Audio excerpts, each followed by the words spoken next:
नमस्कार। आज हम सीधे गोता लगा रहे हैं श्रीमद् भगवद गीता के पहले अध्याय में। इसे अर्जुन विषाद योग भी कहते हैं। हमारे पास इन वेदास यूट्यूब चैनल के एक वीडियो का ट्रांसक्रिप्ट है जो इस अध्याय को काफी गहराई से देखता है। हमारा मकसद है ये समझना कि इस पहले अध्याय का कॉन्टेक्स्ट क्या है, इसमें जो प्रतीक हैं उनका क्या मतलब है, और वो जो एक बुनियादी उलझन है ना अर्जुन की, उसको समझना। आखिर ये इतना जरूरी क्यों है? सोचिए जरा, कुरुक्षेत्र का मैदान है, युद्ध तैयार है और एक महान योद्धा अर्जुन अपने ही कर्तव्य पर मतलब सवाल उठा रहा है। ये वाकई में सोचने वाली बात है। चलिए खोलते हैं इसे परत दर परत। तो गीता की शुरुआत ही एक गुरु शिष्य संवाद से है ना, भगवान श्री कृष्ण और अर्जुन के बीच। हाँ बिल्कुल। और महर्षि व्यास जिन्होंने महाभारत रचा, उन्होंने गीता को एक बहुत ही खास जगह दी है। सही। तो पहला अध्याय शुरू होता है धृतराष्ट्र के सवाल से। वो संजय से पूछते हैं। हाँ, पूछते हैं कि धर्म क्षेत्र कुरुक्षेत्र में युद्ध के लिए जो इकट्ठे हुए हैं मेरे और पांडु के बेटे, उन्होंने क्या किया? मतलब धर्म क्षेत्रे कुरुक्षेत्रे समवेता युयुत्सवः मामकाः पांडवाश्चैव किम कुर्वत संजया। और यहीं से, जैसा श्रोत बताता है, प्रतीकवाद शुरू हो जाता है, पात्रों का, जगह का। अच्छा, जैसे धृतराष्ट्र जो देख नहीं सकते, वो अज्ञान से ढके मन के प्रतीक हैं। अंधे हैं पर जानना चाहते हैं। और संजय जिन्हें दिव्य दृष्टि मिली है, वो विवेक या संयम है। मतलब वो जरिया जिससे अज्ञानी मन भी सच देख सुन सकता है। और दुर्योधन है मोह, गहरी अटैचमेंट जो अज्ञान से ही पैदा होती है, और उसका ध्यान हमेशा अपनी सेना मतलब कौरवों पर ही है। दिलचस्प। और ये जगह कुरुक्षेत्र और धर्मक्षेत्र, हाँ, ये सिर्फ ज्योग्राफिकल जगहें नहीं है। श्रोत कहता है कि ये हमारा शरीर ही है, हमारा दिल। हमारा शरीर कैसे? कहता है मतलब शरीर और आत्मा के बीच की लड़ाई। सच्ची जीत किसी बाहरी दुश्मन पर नहीं, बल्कि अपने स्वभाव के 3 गुणों को पार करने में है। वाह, ये तो बिल्कुल अलग नजरिया है। मतलब सारा युद्ध हमारे भीतर ही चल रहा है, अच्छाई और बुराई के बीच। बिल्कुल। तो आगे क्या होता है? दुर्योधन का क्या रुख है? वो द्रोणाचार्य के पास जाता है ना? हाँ, वो द्रोण के पास जाता है। स्त्रोत उन्हें एक तरह से शुरुआती गुरु मतलब नियमों या फॉर्मल ज्ञान का प्रतीक बताता है। दुर्योधन वहां जाकर पांडव सेना को देखता है, उनके योद्धाओं को गिनता है, उनकी तैयारी देखता है। और वो योद्धा भी प्रतीक है। हाँ बिल्कुल, जैसे धृष्टद्युम्न को दृढ़ मन का प्रतीक बताया गया है, युयुधान को सात्विकता का, विराट मतलब ईश्वर की विराटता को महसूस करने की क्षमता, द्रुपद यानी स्थिरता, अचल स्थिति। अच्छा, तो दुर्योधन इन पॉजिटिव गुणों को, पांडवों को संगठित और मजबूत देखकर थोड़ा कह सकते हैं चिंतित होता है। वो द्रोण से कहता भी है कि देखिए आपके बुद्धिमान शिष्य ने कितनी अच्छी व्यूह रचना की है। हाँ, ये बात तो है कि मोह यानी दुर्योधन भी अच्छी शक्तियों को पहचानता है और शायद उनसे डरता भी है। बिल्कुल। फिर वो अपने योद्धाओं का भी जिक्र करता है, बहुत संक्षेप में। हाँ, अपने पक्ष की योद्धा जिन्हें श्रोत ने तामसिक या नकारात्मक प्रवृत्तियां कहा है। इनमें सबसे अहम कौन है? देखिए, दुर्योधन अपनी तरफ के कुछ ही नाम लेता है, शायद इसलिए कि विकार तो बहुत होते हैं, पर सबसे खास है भीष्म। भीष्म पितामह? हाँ, इस व्याख्या में उन्हें अहंकार, मैं का भाव इसका प्रतीक माना गया है। भ्रम रूपी भीष्म। अहंकार। ओ। हाँ, और अहंकार को जितना सबसे मुश्किल है वो दुर्जय है, वो आखिर तक रहता है। उनकी मृत्यु भी इच्छा से जुड़ी है, इच्छा मृत्यु। और दुर्योधन का उन पर जो जबरदस्त भरोसा है ना, वो कहता है कि सब मिलकर भीष्म की ही रक्षा करें। ये दिखाता है कि जब तक अहंकार सेफ है, तब तक सारी नेगेटिविटी को लगता है कि उसे कोई हरा नहीं सकता। ये तो बहुत गहरा विश्लेषण है।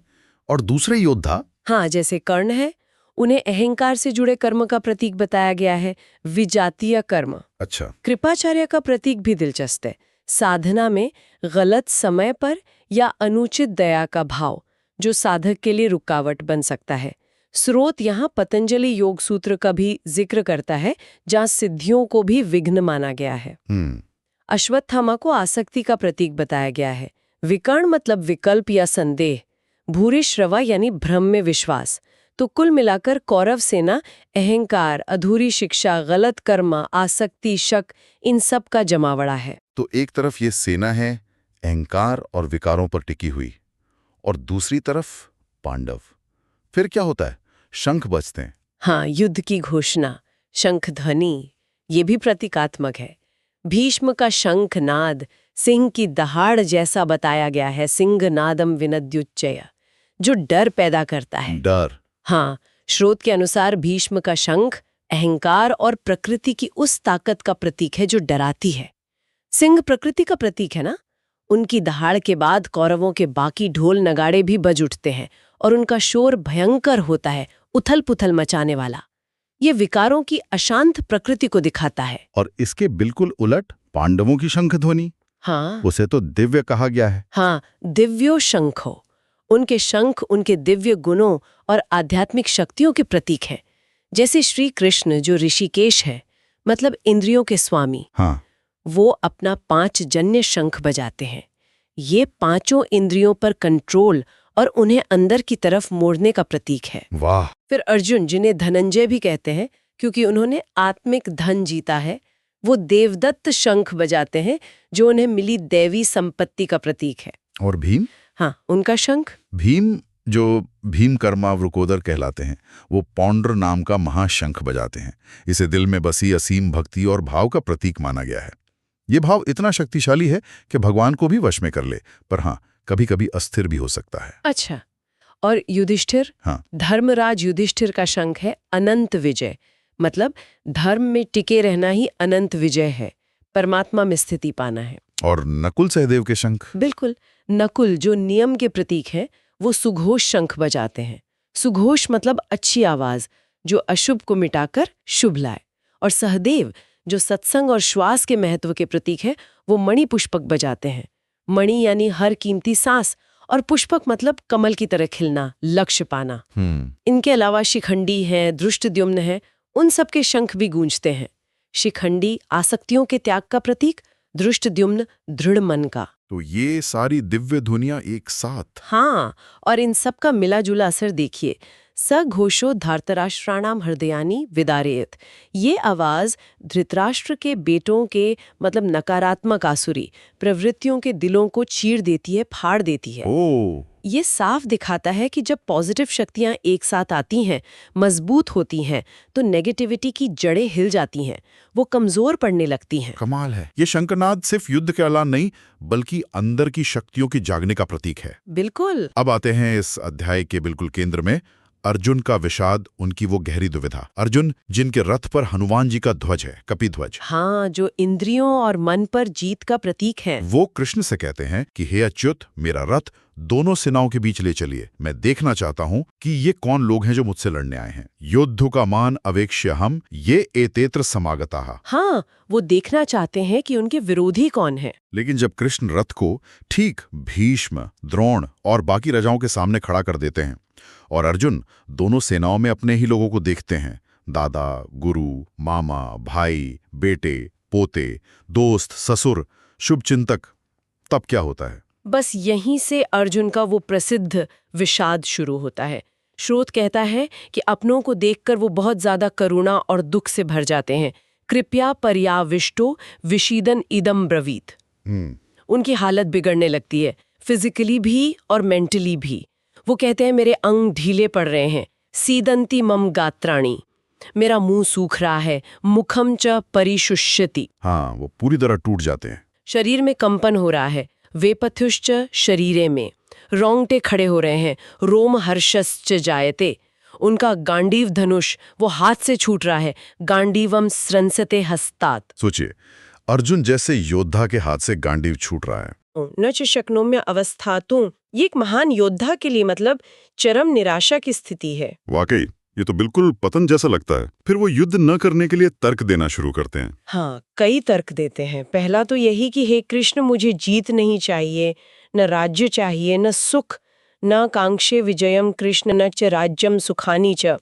अपनों को मारकर क्या मिलेगा? सही। उनका पहला तर्क मोह पर आधारित है। वो कहते हैं जिनके लिए ये सब चाहिए वही तो सामने खड़े हैं, अपनी जान देने को तैयार।